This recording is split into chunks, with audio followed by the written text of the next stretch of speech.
वंशी विभूषित कराननीराभा पीतहंबरहदरुणबिम्बफलाधरोषा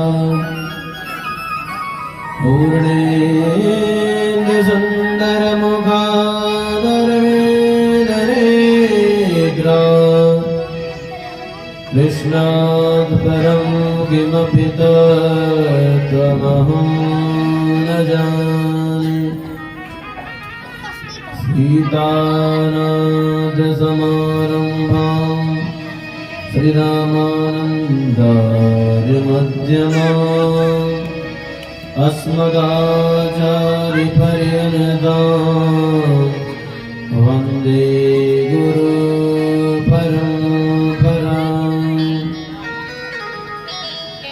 नारायणं नमस्कृत्य नरं चैव नरोत्तमं देवीं सरस्वतीं व्यासं ततो जयमुदीरये अज्ञानतिमिरान्धस्य ज्ञानाञ्जनशलाकया चक्षुरुन्मीलितं येन तस्मै श्रीगुरवे नमः। भक्त भक्ति भगवंत गुरु चतुर्नाम जिनके पद बंदन किए नासत विघ्न जाकी से भाव से मुग्ध भये श्री राम ऐसे पवन कुमार को मेरा बारंबार प्रणाम। राधे मेरी स्वामिनी मेरा राधे तेरो दास जन्म जन्म मोहि दीजियो श्री वृंदावन वास। बरसाने की राधिका नंद गाँव के श्याम इन दोनों के चरणन में मेरा बारंबार प्रणाम। जय जय श्री राधारमण जय जय नवल किशोर जय गोपी चित चोर प्रभो जय जय माखन चोर।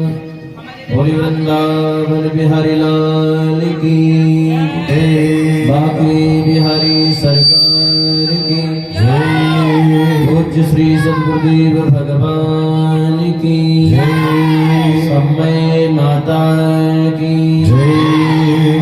परम कृपालु परमात्मा नित्य निराकार नंद नंदन यशोदा नंदन मुरली मनोहर श्री बाके बिहारी लाल जी की चरणों में हमारा कोटि कोटि वंदन। परम वीतराग परम चक्र चूड़ामणि परमहंसाचार्य श्री सुखदेव जी महाराज जी की चरणों में हमारा कोटि कोटि वंदन कोटि कोटि प्रणाम। यहाँ के अधिष्ठात्र देवी देवता ग्राम देवता एवं गौ माता के चरणों में हमारा सत सत नमन। पूज्य श्री सद्गुरुदेव भगवान के चरणों में हमारा कोटि कोटि वंदन। श्री बाकी बिहारी लाल जी के चरणों में हमारा सत सत नमन। और तथा पांडाल में विराजमान श्रद्धा में माताएं बहनें और ध्रुव प्रहलाद जैसे हमारे नन्हे मुन्ने छोटे छोटे जो बच्चे हैं, उन सभी भक्त के हृदय में विराजमान नारायण स्वरूप को मेरा सत सत नमन। और जहां तक मेरी आवाज इस वाद्य यंत्रों के द्वारा जा रही है, उन सभी भक्तों के हृदय में विराजमान नारायण स्वरूप को मेरा कोटि कोटि वंदन, कोटि कोटि प्रणाम। कथा में रुचिकर प्रदान करने वाले हमारे कलाकार बंधुजन, उन सभी को मेरा इस व्यास मंच से कोटि कोटि वंदन, कोटि कोटि प्रणाम। और जो हमारी कथा के जो मुख्य आयोजक हैं, शर्मा परिवार को इस व्यास मंच से बहुत बहुत साधुवाद, बहुत बहुत अभिनंदन। आइए कथा में प्रवेश करने से पहले अपने मन और वाणी को पवित्र करने के लिए बड़े प्रेम भाव के साथ मस्ती में झूमती हुई तालियों की सेवा करते हुए बहुत धूमधाम के साथ कीर्तन करते हैं। मेरु राधा रमण गिरधारी, गिरधारी श्याम बनवारी। ओ मेरु राधा रमण गिरधारी, गिरधारी श्याम बनवारी।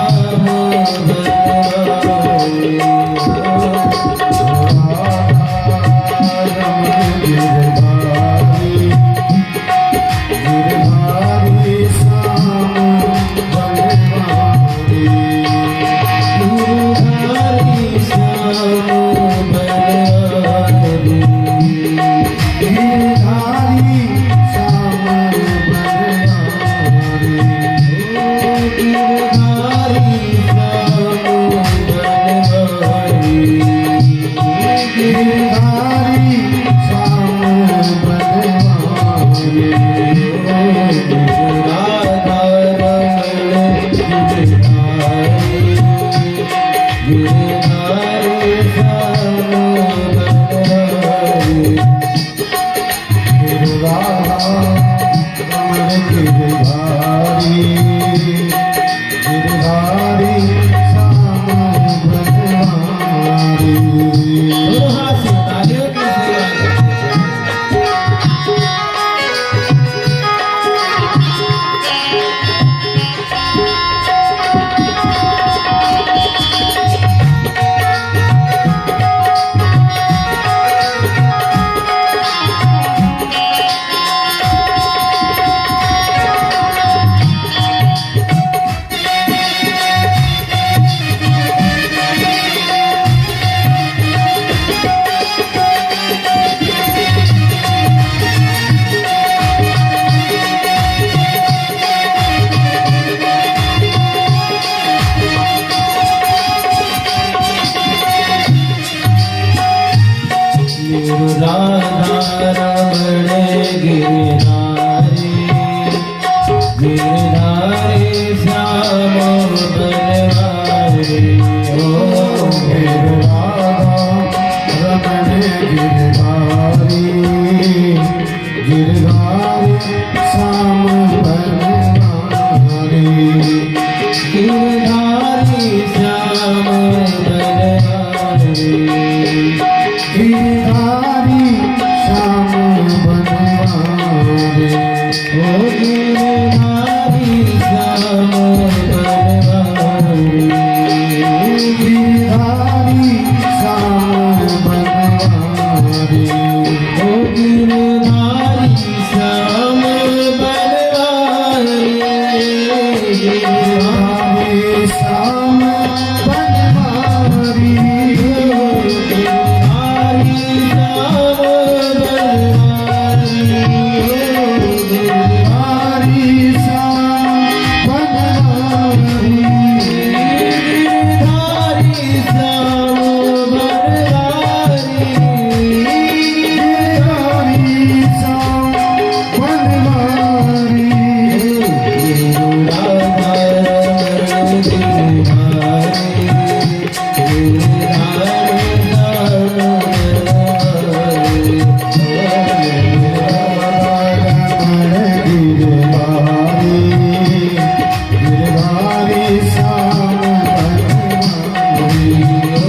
गुरुदेव भगवान की जय। जय श्री राधे श्याम। कल की कथा में आप लोगों ने बहुत ही सुंदर अजामिलोपाख्यान का दिव्य कथा का रसास्वादन आप लोगों ने श्रवण किया और अष्टम ही स्कंद में वृत्तासुर की कथा बतलाई गई। वृत्तासुर की कथा बहुत ही सुंदर दिव्य स्तुति की और 4 श्लोकों में वृत्तासुर ने स्तुति की तो उसमें धर्म, अर्थ और काम और मोक्ष की कामनाएं की। इस श्लोक को गुनगुनाते हुए हम लोग फिर उसके बाद में आगे के प्रसंग में प्रवेश करते हैं। अहम हरेर तव पादे गमूलम् दासं दासो भवितास्मि भूया। अहं हरेर तव पादे गमूलम् दासं दासो भवितास्मि भूया। मनस्मरेता सुपते गुणास्ते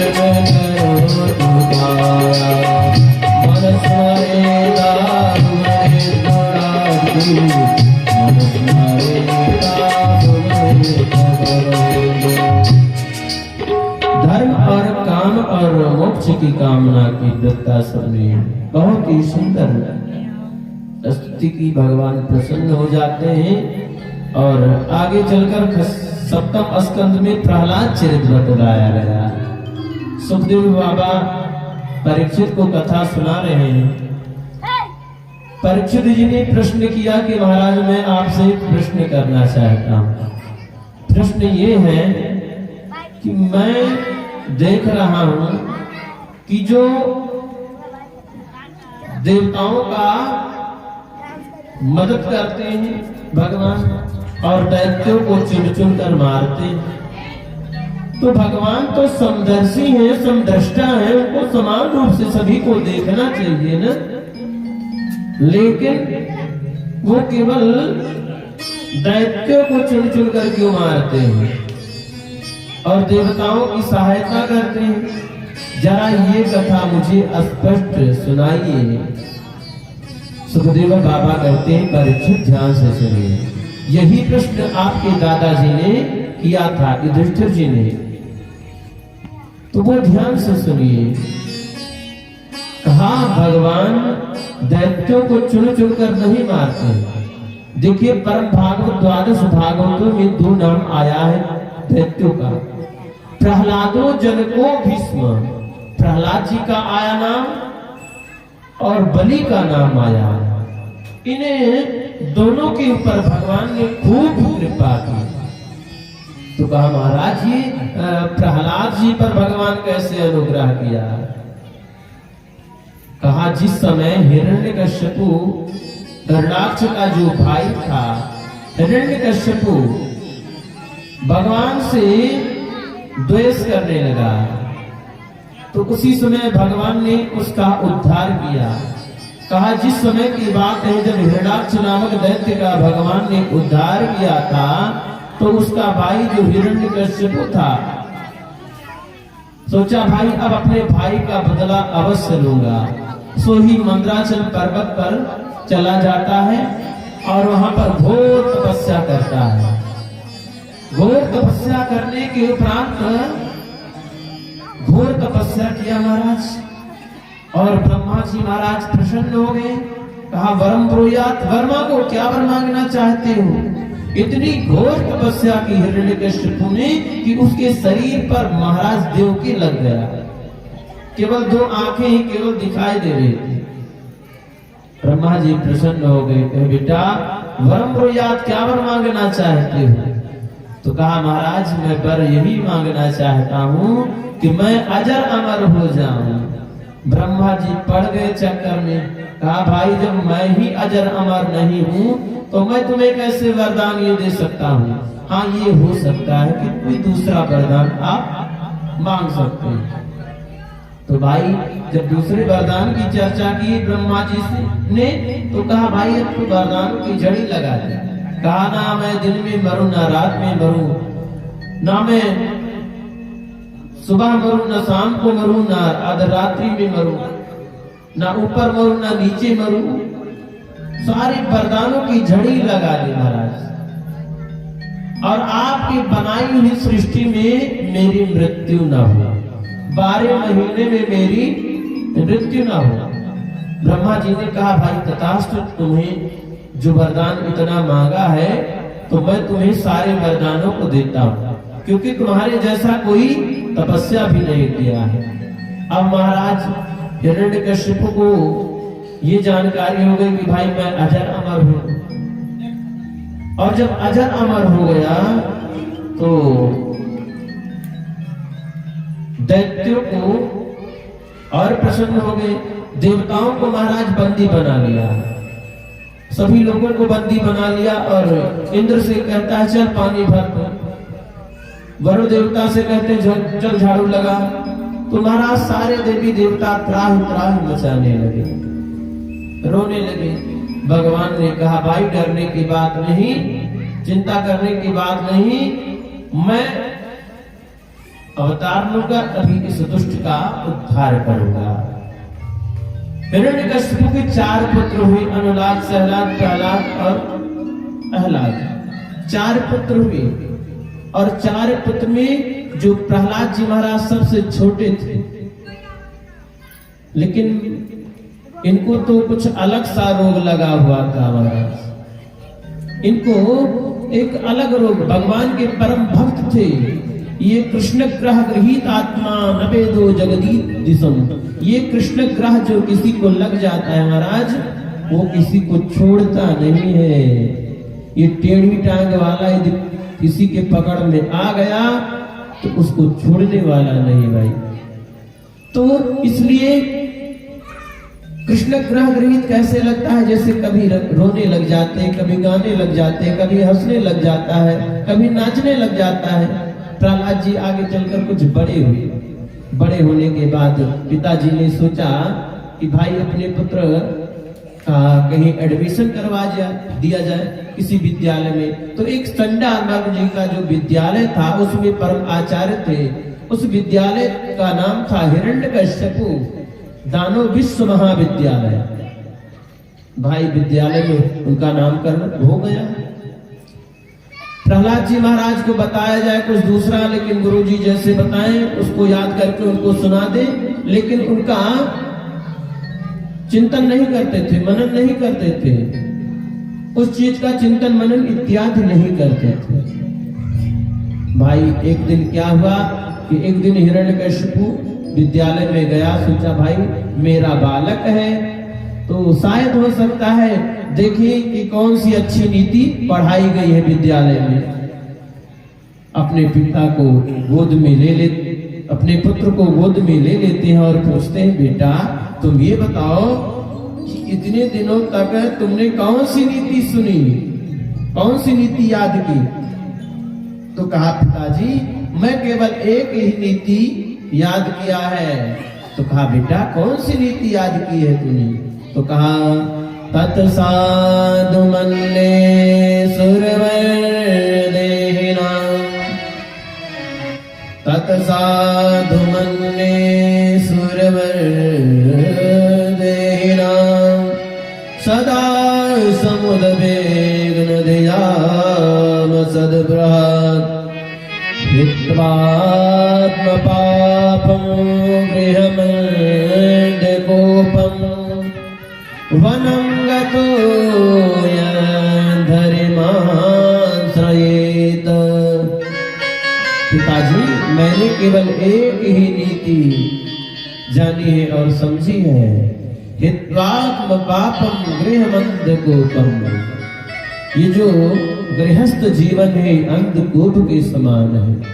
ये जो घर गृहस्थी में हम लोग पड़े हुए फंसे हुए हैं, ये अंधकूप के समान है। अंधकूप जानते हैं किसे कहते हैं? कुआं तो जानते हैं ना। यदि कुएं में हम गिर जाएंगे तो उसमें से निकाल सकता है कोई ना। जैसे पानी भरने के लिए जाएगा कोई तो कहेगा भैया मेरी जरा हेल्प कीजिए, सहायता कीजिए, तो आपको उसमें से निकाल सकता है। अंधकूप उसे कहते हैं वन में झाड़ी इत्यादि लगी हो, मोर इत्यादि लगी हो और उसमें यदि कोई चला जाएगा तो वहां आना जाना तो है नहीं महाराज, तो उसी को अंधकूप कहा गया है।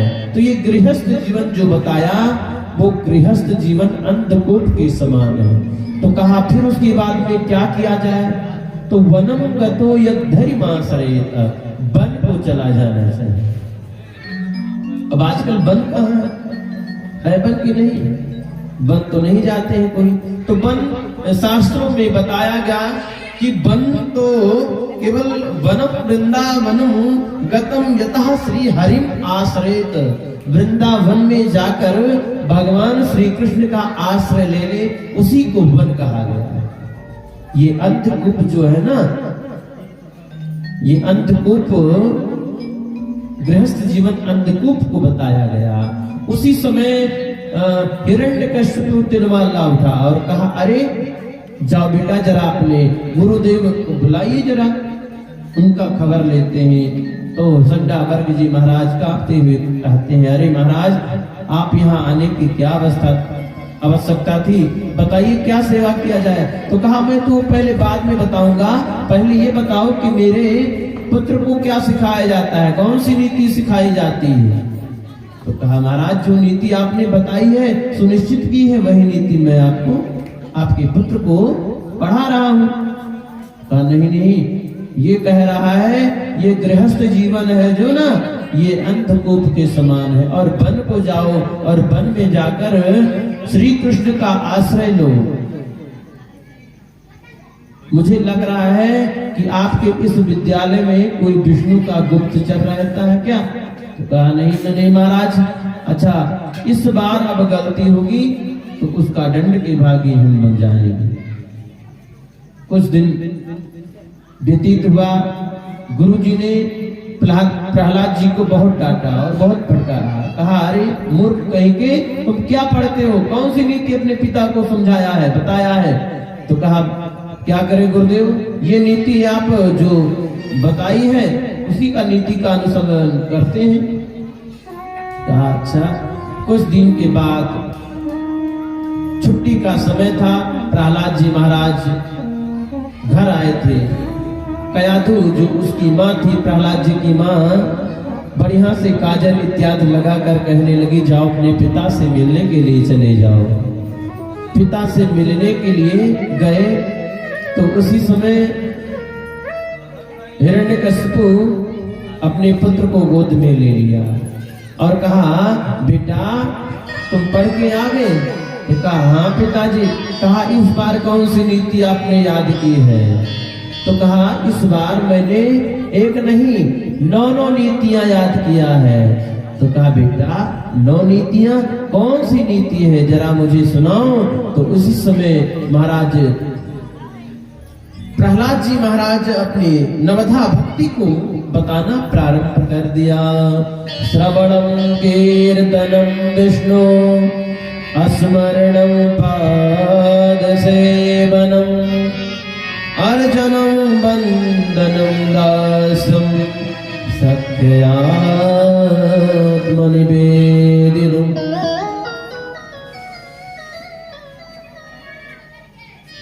श्रवणम कीर्तनम विष्णु, और वही अपने शब्दों में पूज्य पाद श्री गोस्वामी तुलसीदास जी महाराज क्या कहते हैं? कहते हैं प्रथम भगति तन कर संगा, प्रथम भगति तन संगा, प्रथम भगति तन कर संगा, दूसर मूर्ति कथा प्रसंगा, दूसर मूर्ति कथा प्रसंगा, प्रथम भगति तन कर संगा, प्रथम भगति तन कर संगा, प्रथम भगति तन कर संगा, प्रथम भगति तन कर संगा, दूसर ममरते कथा प्रसंगा, दूसर ममरती कथा प्रसंगा, दूसर ममरती कथा प्रसंगा, दूसर ममरती कथा प्रसंगा। तो नवधा भक्ति बताया कि भगवान की कथा को सुनना चाहिए, श्रवणम कीर्तनम, कीर्तन करना चाहिए, स्मरण करना चाहिए, भगवान की सेवा करना चाहिए। नवधा भक्ति बतलाई, और नवधा भक्ति बतलाने के बाद अब हिरण्यकश्यपु महाराज अब क्या करें? उसी समय प्रहलाद जी को गाली देना शुरू कर दिया। अरे मूर्ख कहीं के, तुम या